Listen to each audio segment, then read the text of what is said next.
Oh no, not you yet? I've only had coffee. To no. Yeah. They gotta get some breakfast in here, man. Oh man.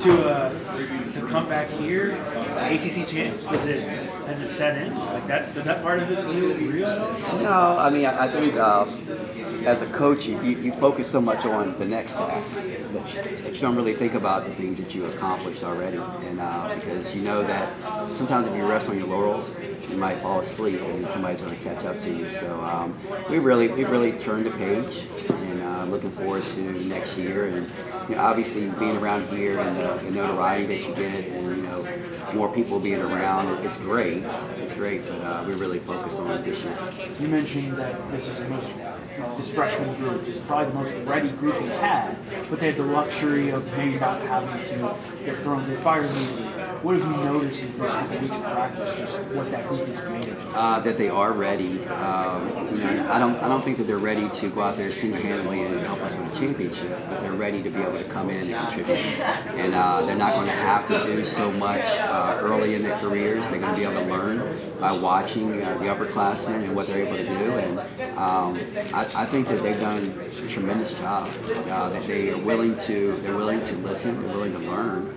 And they're getting their butts kicked every day in practice, but they're learning from it. They're not hanging their heads. When Mackenzie Nelson or Samaya Suffering gets beat by Georgia, they just want to try to get better, but they know that they're not getting beat by a scrub. They're getting beat by someone who's terrific. Clara Strack is hanging on every little thing that Liz Kitley does and trying to pattern herself after what Liz has been able to do. So they do have the luxury of learning. And also while playing at a very high level of basketball. I know you talked about depth in there. I know you had it last year. Experience depth. You said you had that again this year. Is that more along with experience again, or is that just in a few specific spots?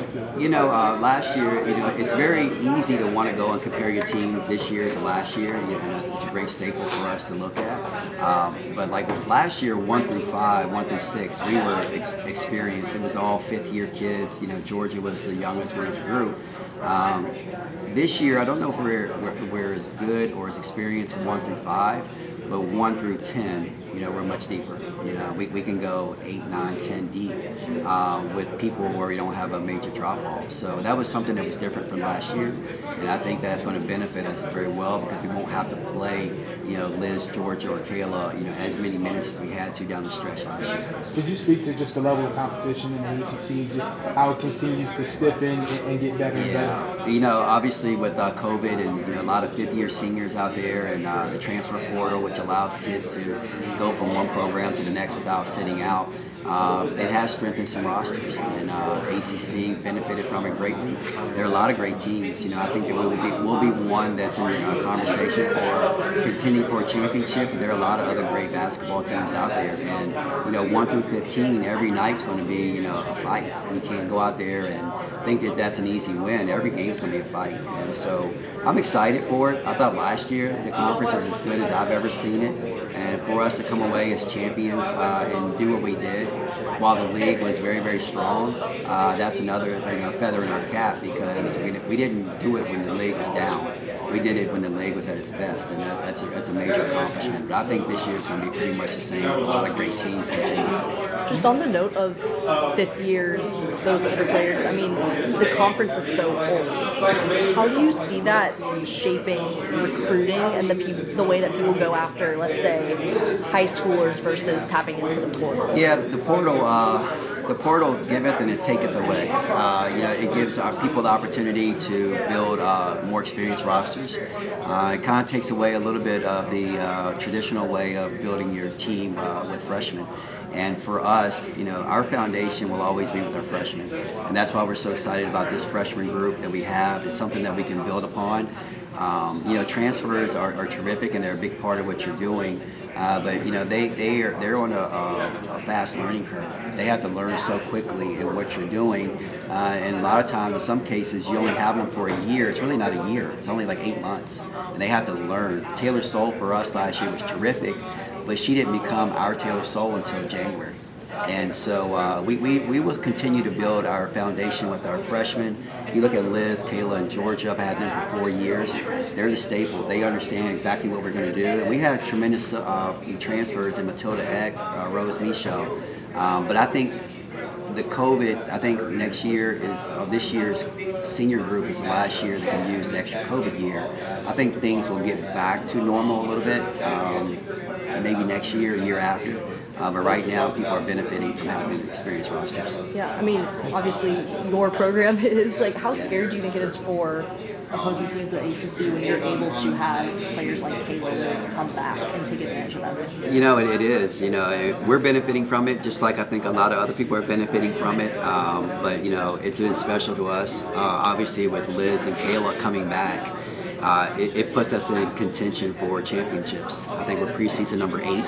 I think if you're preseason number 8, you know, you have a shot to not only win your conference, but to win, you know, a national championship if things fall into place for you. So those two, by coming back single-handedly, you know, put us in that conversation. I know it's not until next year, but do you have any thoughts on the ACC expanding? Obviously, the fact that you're adding another great women's basketball power in Stanford. I know Nancy Dorrance had some comments about that, not necessarily wanting to help those schools out. What does it mean for women's basketball and for the ACC? Well, I mean, I think it's going to be anytime you can add a program like a Stanford with their history. They're one of the programs. When you talk about a UConn or a Tennessee, you also talk about Stanford and what Tara has done there. But for me, I like my health, so I don't really want to think about that and worry about that right now. You know, I have big things in front of me with our league. It's being tough as it is right now, but you know, I think the addition, and obviously Cal's been, you know, they're rebuilding. SMU is going to be taking a step up. But Stanford is definitely going to enhance our league. You know, it's just going to make it tougher. It actually, I mean, it's kind of like a trade-off, because I feel like that we're in a pod right now that is extremely tough. You have us, you have North Carolina, you have NC State, you have Duke, and you have University of Virginia, who's coming up. I'm assuming that with the schedule next year, we'll be out of those pods, and I won't have to play them twice. You know, so it's kind of like a little bit of a trade-off. So I'm trying to find the good in all this, you know, bringing in Stanford. But I think that I just think that it's just going to strengthen our league, and it's going to make it better. When you look at, you mentioned North Carolina, they're one of these teams that is a lot older. They've got a core that's been there for a while. Any thoughts on what they have this year and their sort of possibilities? Like I said, I like to stay healthy, and I don't want to think about anything. You know, but it's a very healthy rivalry. You know, I just saw Deja and Udspeed walking around, and I feel like they're part of my program because we play them so much. You know, we see them. There's such familiarity with each other, and when we get together, it's just a little bit of a different feel. You know, the emotion, the intensity is a little bit different. And I think it's very healthy for not only our league, but women's basketball. And our games really do come down to the wire. And, you know, we're looking forward to it. As I'm sure they're looking forward to competing against us. But, you know, they do. I don't know what do they have, about 12 McDonald's All-Americans on that team. And so they're going to be good. But I just feel like it's going to be great for us again this year. And whether we play them 2 or 3 times, you know, it's going to be 2 or 3 great games.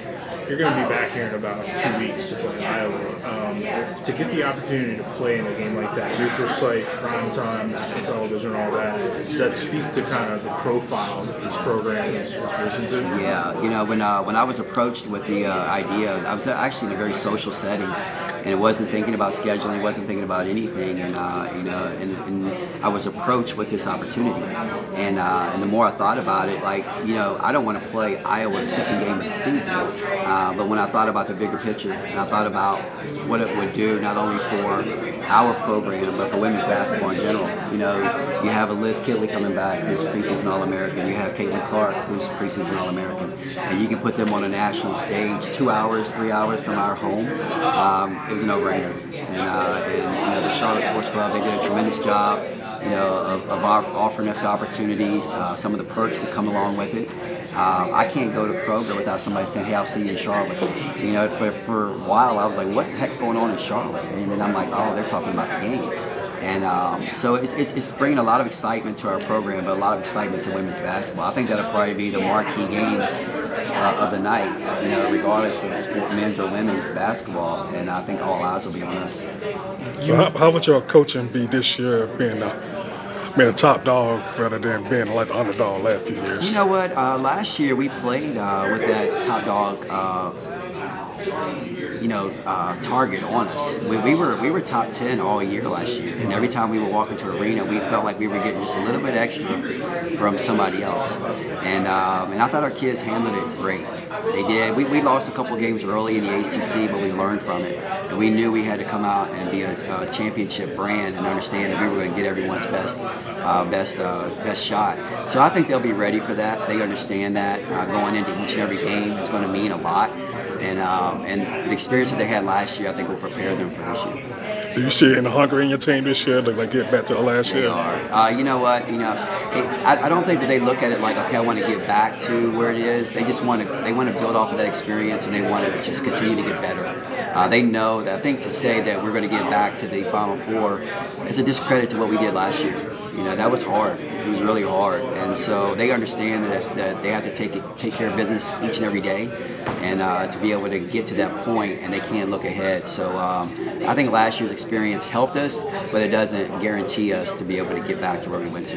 You mentioned that you guys are deeper 1 through 10 this year than as opposed to like 1 through 5 last year. In your time at Virginia Tech, you kind of kept to kind of a short bench for a while. Is this going to kind of test you a little bit as far as like what lineups you're going to be able to play and how you're going to be able to get kids on the floor early? Yeah, it was. I didn't do that because that's the way I like to do it. It's kind of like what you had to do. Yeah. We weren't fortunate enough to have this many great players, and now we do. I've always said if you want to make some chicken salad, you got to have some chicken. And, so now we have some chicken, and we have great players, and that I can put in there that won't be a tremendous drop off.